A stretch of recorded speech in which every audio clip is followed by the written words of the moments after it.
আপনি বলে বিএনপি কর্মীদের কথা বলেছিলাম, আমি জীবনে একটা মামলা করেছিলাম, সবাই জানেন, রুহুল কবিরের বিরুদ্ধে। সেই মামলাটা করেছিল আমাদের ডিপি হারন, আমাদেরকে চেপে ফেলে আমাকে করলো যে একটা লোক কেন কোন জায়গাতে মামলা করলো, আজকে মামলা করে যায়নি। আজকে বিএনপি লোক আমার কি হার মাত্র করছেন, সবাই মনে ভিডিও দেখবেন।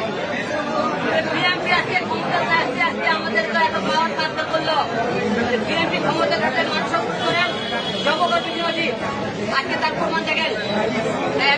বিএনপি লোককে মারতে মারে দেন, আপনি তারা মারলেন না, মারেন, মারে ফাঁসবেন।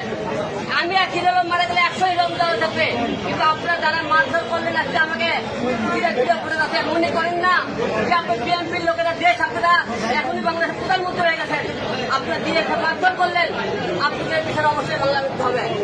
এর আগে মনে করতে আপনি সরকার ক্ষমতা যারা মারধর করলে একজন বাঁচবেন, একজন বাঁচবেন। আমি আগে হিরো মারা দেবো, অন্যের কাছে বরদাস্ত করবো না।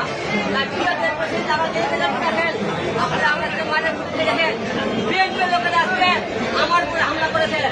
এরা আজকে একটা সঙ্গে সাথে আরেক সঙ্গে দেশে আসতেছে, তাদের প্রমাণ দেখেন আজকে তাদের সাথে আমি কি করবো, এরা বলতেছে আমি নাকি তাদের জন্য কি করেছি। আপনারা একটা লোকের তাদের ঘুরে দেখাবেন, তারপরে আপনারা মারধর করেন। আমি তো অন্যান্য দেখেন তারা কেন মারলেন আপনারা? আমি আজকে ধরে দেখান আওয়ামী লীগ সরকার তাদের বিরুদ্ধে মামলা করতে যাচ্ছে। আমি যদি মনে করেন আওয়ামী লীগের লোক হইতাম, বিএনপির লোকের কথা বললাম, তাহলে আমি আজকে তাদের বিরুদ্ধে মামলা করতে আসলাম না। আজকে মামলা করতে আসছে তাদের নামে নির্বাচন কমিশনার হাবিবুল ইসলাম আবুলের নামে, আমার প্রতিদ্বন্দ্বী ছিল তানসিন রহমান, তার বিরুদ্ধে, এবং রানা, এই দুটো মোট নামে মামলা করেছে। ওরা আজকে কি বললো?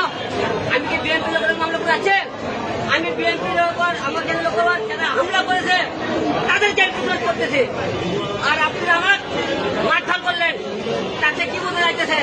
আপনার দেশ ক্ষমতার তারপরে আজকে এরকম কাপড় দেখাইতেছেন। দেশ ক্ষমতা আপনাদের হাতে থাকলে আপনারা কি করবেন?